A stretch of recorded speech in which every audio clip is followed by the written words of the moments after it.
안녕하세요. 다니입니다. 9월 20일 화요일 코스닥 종목 마감 브리핑 영상 시작하겠습니다. 영상 보시기 전에 좋아요, 댓글, 구독해주시면 정말 감사드리겠습니다. 오늘 코스닥이 살짝 반등을 해주면서 그래도 전체적으로 장이 괜찮은 편이었습니다. 하지만 아직까지 시장을 긍정적으로 이끌 만한 어떠한 호재가 나올 기미도 안 보이고 차트를 봐도 아직 5일선에 계속 맞으면서 내려가고 있는 추세이기 때문에 아직까지는 하방 추세로 보는 게 맞다고 생각이 됩니다. 그래도 저번 영상에서도 말씀을 드렸지만 지지를 받을 수 있을 만한 자리에 지금 위치해 있다고 생각을 하고요. 그렇기 때문에 단기 반등이 나올 수도 있다고 생각이 됩니다. 만약에 나온다면 이쪽 하락 채널 상단까지 나올 수 있다고 생각을 합니다. 아무튼 지금 자리에서는 비중을 키워가면서 크게 베팅을 하기에는 리스크도 있고 조금은 애매한 자리라고 생각합니다. 그럼 먼저 제넥신 보시겠습니다. 제넥신 오늘 반등이 살짝 나와줬습니다. 하지만 지금 5일선에 맞고 살짝 멈춘 상태인데요. 내일 이제 5일선 위로 올라와 줄지 지켜봐야겠습니다. 특별한 호재가 없지 않으면 5일선과 하락 채널 상단을 뚫고 위로 올라오기는 어려워 보이네요.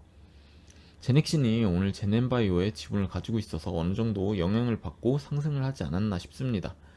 어쨌든 제 개인적인 의견은 반등이 나오기엔 조금은 애매한 자리라고 보고요. 아마 조금 더 하락을 하면서 최소한 25,000원까지는 찍고 반등을 보여주지 않을까 생각합니다. 그리고 추세를 돌리는 거를 확인한 후에 이렇게 시작을 하는 지점에서 매수를 해야 한다고 생각이 됩니다. 다음으로 한글과 컴퓨터 보시겠습니다. 한글과 컴퓨터 오늘 반등을 좀 해주나 했는데 다시 내려가면서 거의 보합 수준으로 마감을 했습니다. 개인적으로 5일선을 맞고 계속 내려오고 있기 때문에 아마 하방을 향할 확률이 더 높다고 생각이 되고요. 아직 저는 아래 레벨로 내려오기를 기다리고 있는 상황입니다. 아래 레벨까지 내려와 준다면 매수하기 좋은 레벨이 아닐까 생각이 되고요. 일단은 계속해서 지켜보면서 추세를 상방으로 돌리는지를 보도록 하겠습니다. 다음으로 LX 세미콘 보시겠습니다. LX 세미콘 오늘도 이쪽 추세선까지 돌파는 하지 못하고 다시 내려와서 마감을 했네요. 제가 개인적으로 추세선 아래에서 이렇게 횡보를 하다가 리테스트를 한번 하러 갈 것 같다고 말씀을 드렸죠. 아직까지는 제 예상대로 가고는 있습니다.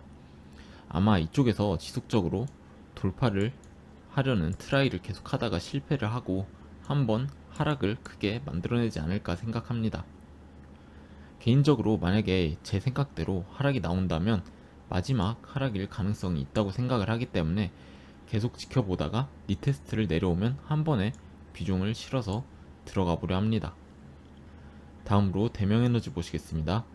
대명에너지는 오늘도 하방 압력을 받으면서 음봉으로 마감을 했습니다. 지금 위치한 라인도 지지를 받을 만한 자리이기 때문에 개인적으로는 반등이 나오더라도 하방 압력이 강하기 때문에 크게 나오지는 않을 거라는 게 제 개인적인 의견입니다. 대명에너지는 오늘도 특별히 다룰 내용은 없어 보이고요. 저는 말씀드렸던 대로 이쪽 추세선을 살짝 깨고 내려오길 더 기다려 보겠습니다. 다음으로 S에너지 보시겠습니다. S에너지 오늘 반등을 하는 듯 하다가 하락하면서 보합 수준으로 마감을 했네요. 지금 내려오는 하락의 폭이 많이 깊기 때문에 거래량을 줄여가고는 있지만 좀 더 하락할 가능성이 높아 보입니다. 저는 아마 반등이 오더라도 쐐기 상단 정도까지가 아닐까 생각이 되고요. S에너지는 제가 포지션을 이쪽에서 정리를 하기도 했고 매수 타점이 오기까지 시간이 어느 정도 걸릴 듯 해서 좀 더 시간을 가지고 지켜보다가 매수 타점이 올 때쯤 다시 마감 브리핑에서 다뤄보도록 하겠습니다. 다음으로 A루트 한번 보시겠습니다.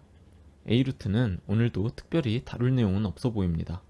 아직도 횡보 채널 내에서 움직이고 있는 상태고요. 아직 위치가 이평선 아래긴 하지만 채널 안에서 움직이고 있기 때문에 괜찮다고 생각을 하고요. 일단 A루트는 아직까지 문제는 없어 보인다고 생각합니다. 다음으로 시노펙스 보시겠습니다. 시노펙스 오늘 반등이 나왔지만 224일선과 5일선의 저항을 맞으면서 다시 흘러내렸습니다. 개인적으로 시노펙스는 오늘 양봉으로 마감을 해야 한다고 말씀을 드렸었죠. 일단 브레이크는 한번 걸었고 이제 더 하락을 하더라도 2,700원 라인은 지켜줘야 한다고 생각을 합니다. 이쪽 박스권 하단에서 머무르면서 잠깐 단기적으로 횡보를 하다가 다시 올라가는 모습을 보여줘야 합니다. 여기서 만약에 더 내려간다면 이 위에 있는 매물대의 하방 압력을 크게 받았기 때문에 안 좋다고 보고 있고요. 만약에 2,700원까지 강하게 깨고 내려간다면 손절을 할까 합니다. 개인적으로는 이쪽에서 224일선 근처에서 이렇게 단기간 횡보를 하다가 박스권 위로 다시 올라가 주지 않을까 생각을 합니다. 마지막으로 제넨바이오 한번 보시겠습니다. 제넨바이오 일단은 오늘 반등이 강하게 나와줬습니다. 예상 가능했던 범위의 반등이 나왔어요. 이쪽 제가 마지노선이라고 했던 매물대까지 찍고 살짝 내려와서 마감을 한 상태입니다. 이제는 방향성을 확인을 해야 할 때입니다. 여기서 위로 더 올라갈지 아래로 내려갔다가 다시 올라갈지 세력 말고는 모릅니다. 그래서 만약에 위로 올라간다면 뭐 대응할 게 없죠. 만약에 추가 매수를 해야 한다면 저는 개인적으로 이쪽 제가 말했던 1900원에서 1800원 매물대 돌파하는 것을 한번 보고, 그리고 이쪽 매물대 지지를 받는 것을 좀 확인을 한 뒤에 매수를 하는 것이 가장 안전하다고 생각을 합니다. 여기서 매물대 돌파를 못하고 다시 고꾸라질 수도 있기 때문에 지금 자리는 매수하기에는 조금 리스크는 있는 자리이긴 합니다. 여기서 매수를 하는 건 임상 승인이 나면서 무조건 주가가 위로 상승한다고 굳게 믿기 때문이겠죠. 하지만 개인적으로 그런 근거 없는 믿음으로 이런 자리에서 매수를 하는 건 바람직하진 않다고 생각하는 편입니다. 일단 아직까진 하락 채널 상단도 돌파를 못 해준 상태이기 때문에 아직은 좀 더 기다릴 때가 아닌가 생각합니다. 오늘도 시청해주셔서 감사드리고요. 좋은 하루 되시기 바랍니다. 감사합니다.